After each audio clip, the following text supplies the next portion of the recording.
आज प्रधानमंत्री मोदी जी के नेतृत्व में हमारी नेशनल डेमोक्रेटिक अलायंस की सीएम कॉन्क्लेव हुई। हम सब जानते हैं कि समय समय पर हमारे एनडीए के चीफ मिनिस्टर्स और डिप्टी चीफ मिनिस्टर्स वो सीएम कॉन्क्लेव में एकत्र आते हैं, जिसकी अध्यक्षता हमारे आदरणीय प्रधानमंत्री जी करते हैं और हम विकसित भारत के संकल्प को किस तरीके से हम आगे बढ़ा रहे हैं उस पर चर्चा होती है। इस बैठक में हमारे 20 मुख्यमंत्री और 18 डिप्टी चीफ मिनिस्टर्स ये उपस्थित रहे। इस कॉन्क्लेव में 2 प्रस्ताव पारित हुए। एक प्रस्ताव तो ऑपरेशन सिंदूर, जिसमें जो प्रधानमंत्री मोदी जी के नेतृत्व में ऑपरेशन सिंदूर हुआ और जो हमारे फौज के हमारे आर्मी के जवान्स ने जो देश की सेवा की है उसकी भूरी भूरी प्रशंसा की गई और जो हमारी आर्मी है जिसने अपना पराक्रम दिखाया है उसकी भूरी भूरी प्रशंसा हुई है। तो ये प्रस्ताव सर्वसम्मति से पारित हुआ, जिसमें ऑपरेशन सिंदूर में प्रधानमंत्री मोदी जी की नेतृत्व क्षमता, सशक्त भारत, समर्थवान भारत और आत्मनिर्भर भारत कैसे बन रहा है, इसकी उस प्रस्ताव में चर्चा है। और एक तरीके से कहा जाए तो जिस प्रिसिशन के साथ हमारी आर्मी ने पाकिस्तान के में टेररिस्ट एक्टिविटीज़ को और टेररिज्म को जो आघात पहुंचाया, जो वहाँ अटैक किया, उसकी मारक क्षमता और मारक क्षमता के साथ साथ एग्जैक्टनेस, प्रिसिशन, इस बात की भी चर्चा हुई है। आपको प्रस्ताव की कॉपी मिल जाएगी। साथ ही साथ जातिगत जनगणना, इस जातिगत जनगणना के विषय पर जिसको भारत की कैबिनेट ने मोदी जी के नेतृत्व में स्वीकृति दी है और ये हमारी कल्पना शुरू से थी और हमारे बिहार की सरकार, नीतीश कुमार जी की सरकार जिसने सबसे पहले इसका प्रस्ताव लाया था, उसको भी ध्यान में रखते हुए और यह जातिगत जनगणना पर भी प्रस्ताव पारित हुआ और सभी लोगों ने इसको जहां इसकी सहमति के साथ साथ जो मोदी जी का निर्णय हुआ है उसकी प्रशंसा के साथ साथ साधुवाद देने का काम इस प्रस्ताव में हुआ है। यहाँ मैं ये भी बताना चाहता हूँ कि इस प्रस्ताव के माध्यम से हमने स्पष्ट किया है कि हम जातिगत राजनीति नहीं करते हैं, लेकिन वंचित, पीड़ित, शोषित, दलित जो छूट गए हैं उनको मुख्य धारा में समावेश करना, जो भी जिस तरीके से छूटा हुआ व्यक्ति है उसको मुख्य धारा में समावेश करना, यह समाज की आवश्यकता है और जातिगत जनगणना के माध्यम से हम इसको देखते हैं और इसको हम आगे बढ़ाने का काम कर रहे हैं। ऑपरेशन सिंदूर के बारे में आदरणीय प्रधानमंत्री जी ने जहाँ कहा कि ये सेना का शौर्य है, वहीं उन्होंने इस बात का भी बल दिया कि भारत को हमें तीव्र गति से विकसित भी बनाना है, सशक्त रखना है, सामर्थ्यवान बनाना है और इसके साथ साथ हमको आत्मनिर्भर भारत बनाना है। इस पर हमको ध्यान देने की ज़रूरत है। हम लोगों ने यहाँ पर नक्सलाइट्स के खिलाफ जो मुहिम चल रही है उस पर भी चर्चा हुई और उस चर्चा में हमारे छत्तीसगढ़ के मुख्यमंत्री ने कैसे नक्सलिज्म पर हम लोगों ने लड़ाई लड़ी है और किस तरीके से हम सफलता पा रहे हैं और हमें सफलता मिल रही है, उसके बारे में विष्णुदेव साय जी ने, जो मुख्यमंत्री हैं छत्तीसगढ़ के, उन्होंने सबके सामने उस विषय को रखा। वहाँ के गृह मंत्री विजय शर्मा जी ने किस तरीके से हम नक्सल प्रभावित इलाकों में पुनर्वासन कर रहे हैं, उनको हम किस तरीके से मुख्य धारा में ला रहे हैं, इस पर बल दिया, इस पर जोर दिया और इसके बारे में जो जो स्कीमें चल रही हैं उसकी चर्चा की। भारत के गृह मंत्री अमित शाह जी ने जो रणनीति रही है उस पर भी चर्चा की और उन्होंने हमारा मार्गदर्शन किया और सभी चीफ मिनिस्टर्स और डिप्टी चीफ मिनिस्टर्स को अवगत कराया कि किस तरीके से इसको हमने परास्त करने में अपनी ताकत लगाई है। जो ऑपरेशन सिंदूर पारित हुआ उसको राजस्थान के मुख्यमंत्री श्री भजनलाल शर्मा ने प्रस्तावक के रूप में रखा था और एकनाथ शिंदे जी हमारे उप मुख्यमंत्री महाराष्ट्र, इन्होंने उसका अनुमोदन किया और सभी ने उसको सर्वसम्मति से पारित किया। उसी तरीके से जातिगत जनगणना के विषय पर जिसके भारत सरकार की प्रशंसा और उनका स्वागत हुआ, इस प्रस्ताव को हरियाणा के मुख्यमंत्री नायब सिंह सैनी जी ने रखा और इसका समर्थन हमारे deputy chief minister Andhra Pradesh के पवन कल्याण जी ने रखा। ये मैं आपके सामने बताना चाहता हूँ। आज हमारे विभिन्न प्रदेशों ने, वैसे तो सभी प्रदेशों ने बेस्ट प्रैक्टिसेस प्रशासन में किस तरीके से विकसित भारत को आगे बढ़ाने के लिए कौन कौन से नवाचार उपयोग में लाए हैं, कौन कौन सी नई बातों को एडमिनिस्ट्रेशन में जोड़ा है, उस पर यहाँ पर चर्चा हुई। हम लोगों ने ऐसे 7 बेस्ट प्रैक्टिसेस रखे थे। उन 7 बेस्ट प्रैक्टिसेस में जैसे बस्तर में ओलंपिक्स हुआ छत्तीसगढ़ में, तो वहाँ उसको विष्णुदेव साय जी ने रखा कि किस तरीके से बस्तर के लोगों को, ट्राइबल लोगों को हम उनकी संस्कृति और उनकी संस्कृति से निकलते हुए खेल, उनका खान पान, उनका कल्चर, उनका लिटरेचर, इन सारी चीज़ों का जो एक तरीके से बस्तर में जो ओलंपिक्स हुआ जिसमें इन सब चीज़ों का कंपटीशन हुआ, उसके बारे में उन्होंने डिटेल में बताया। उसी तरीके से जो बिहार के सूखे इलाके थे उनको वाटर के साथ, उनका वाटर कंजर्वेशन, जल संरक्षण, इस पर बिहार ने किस तरीके से काम किया है और जल जीवन हरियाली परियोजना और जल जीवन हरियाली अभियान, इसके बारे में सम्राट चौधरी जी ने इस विषय को रखा। उसी तरीके से ये जो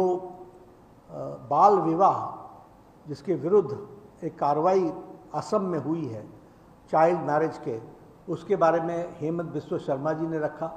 और इसमें से ये भी निकला कि जो वहाँ पर अच्छे आउटकम्स निकले हैं वो आउटकम्स को स्टडी करने के लिए कोई स्टडी टूर भी ऑर्गेनाइज किया जाए और हमारे एमएलएज, हमारे नीति निर्धारक उन चीज़ों को समझने के लिए जाएंगे तो अच्छा रहेगा, ऐसा उसमें से इस बात को रखा गया। ये जो प्रधानमंत्री हर घर सूर्य योजना है, इस योजना के बारे में गुजरात ने बहुत अच्छा काम किया है। इसके बेस्ट प्रैक्टिसेस किस तरीके से आम आदमी को अब सौर हर घर बिजली योजना के माध्यम से वह न ही सिर्फ अपने घर की बिजली मुफ्त ले रहा है बल्कि इसके साथ साथ वह अब बिजली बेच भी रहा है, तो इसके बारे में भी बहुत डिटेल में चर्चा हुई और भूपेंद्र पटेल जी हमारे मुख्यमंत्री, उन्होंने उस विषय को रखा। कॉर्नाड संगमा जी ने बहुत अच्छा कार्यक्रम चलाया है। हमारे प्रधानमंत्री जी ने कहा था, we are responsive government, we are responsible government, we are accountable government, और इस पर हमको कुछ काम करना चाहिए। तो हमारे अपने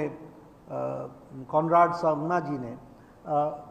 सीएम कनेक्ट इस प्रोग्राम को लिया है और सीएम कनेक्ट के माध्यम से, इनका इलाका बहुत दूर दराज का फैला हुआ इलाका है और बहुत ही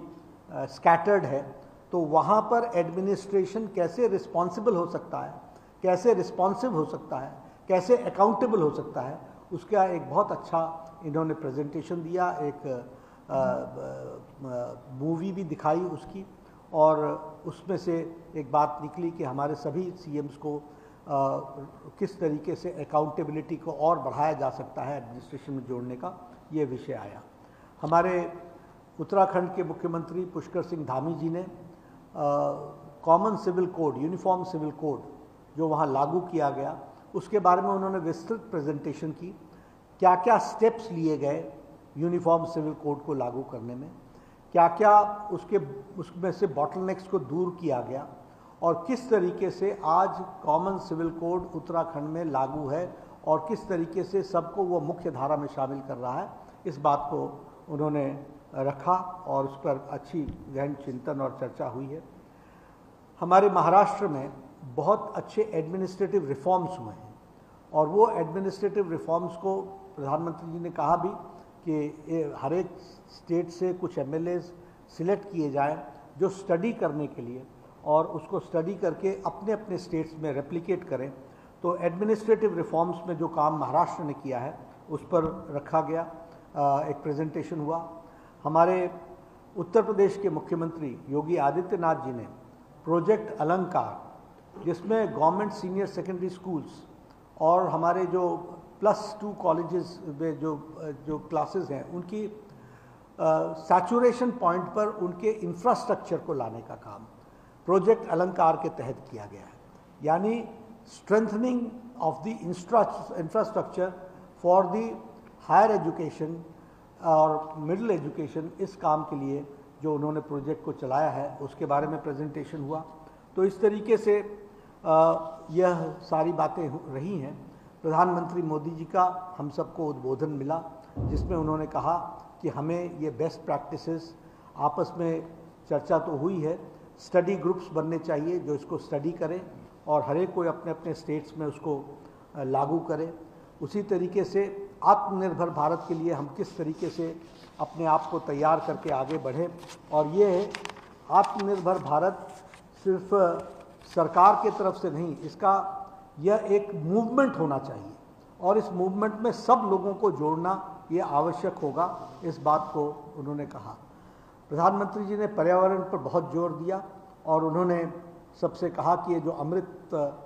सरोवर बने हैं इनकी निगरानी और इनके देख रखाव के बारे में विशेष करके सरकारों को चिंता करनी चाहिए। वन टाइम एफर्ट सिर्फ सरोवर बन गए ये नहीं, इसकी स्टडी भी होनी चाहिए कि वाटर रिचार्ज कितना हुआ और हमारे जो पुराने ट्रेडिशनल कुएं बावड़ियाँ हैं उनकी साफ़ सफाई से लेकर के उसको हमको एक अभियान के रूप में लेना चाहिए। और स्वच्छता हमारे जीवन का कंटिन्यूअस हिस्सा होना चाहिए। It is not a program which has to be taken for 10 days 15 days, it should be a continuous program और हम उसके साथ अपने आप को जोड़ें, इस बात को प्रधानमंत्री जी ने कहा। 5 जून पर्यावरण दिवस है, तो प्रधानमंत्री जी ने आह्वान किया कि उसके दृष्टि से हमारी रिस्पेक्टिव स्टेट गवर्नमेंट्स कुछ नवीनतम कार्यक्रम सोचें और वो नवीनतम कार्यक्रम अपने अपने प्रदेश में दे, इस बात को कहा गया। साथ ही साथ अभी 9 जून को प्रधानमंत्री मोदी जी के नेतृत्व में चलने वाली एनडीए की सरकार के 11 साल पूरे हो रहे हैं। इसलिए एनडीए के सभी मुख्यमंत्री किस तरीके से 11वें साल को मनाएंगे और उसमें हमारी किस तरीके से हमारे कार्यक्रम बनेंगे और 11 साल में किस तरीके से भारत ने विकास में एक लंबी छलांग लगाई है, ये भारत की जनता तक इसको अवगत कराना ये हमारी जिम्मेवारी रहेगी। तो इस पर सीरीज़ ऑफ प्रोग्राम्स आएंगे, वो सीरीज़ ऑफ प्रोग्राम्स के लिए एक छोटी समिति बनेगी जो उसको चर्चा करेगी। तो पहले 5 जून, फिर 9 जून और 9 जून के बाद 21 जून इंटरनेशनल योगा दिवस, वह भी 10 साल पूरे कर रहा है अपना। 2015 में अंतर्राष्ट्रीय योगा दिवस का पहला अवसर आया था 21 जून को, अब उसके 10 साल पूरे हो रहे हैं। तो उसके लिए एनडीए के छोटा ग्रुप मिल करके उसको तय करेगा और हम इसको, ये कार्यक्रम किसी सरकार का कार्यक्रम नहीं, ये समाज का कार्यक्रम है, ये देश का कार्यक्रम है, ये दुनिया का कार्यक्रम है। इसलिए इसको किस तरीके से ज़्यादा लोगों को इसमें समावेश किया जा सके, इस बात को जोड़ा जाएगा। और इसके साथ 25-26 जून को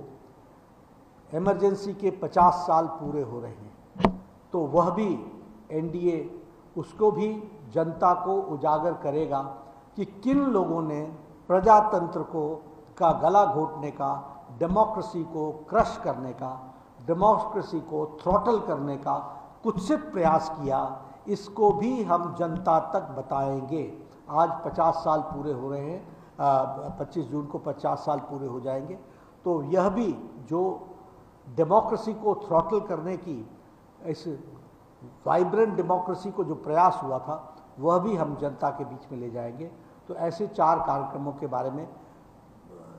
ब्रॉडली चर्चा हुई है, माइन्यूटली इन सब चीज़ों पर जो हमारे सब ग्रुप्स हैं वो चर्चा करके इस प्रोग्राम को एक उसके डिटेल्स वर्कआउट करके ये प्रोग्राम दिया जाएगा। ऐसी चर्चा आज रही है और प्रधानमंत्री मोदी जी ने जो बातें कल उन्होंने कहा था कि हम टीम इंडिया के रूप में काम करें, वैसे ही एनडीए के सभी चीफ मिनिस्टर्स और डिप्टी चीफ मिनिस्टर्स विकसित भारत के संकल्प को पूरा करने के लिए पूरी ताकत से एकजुट होकर के,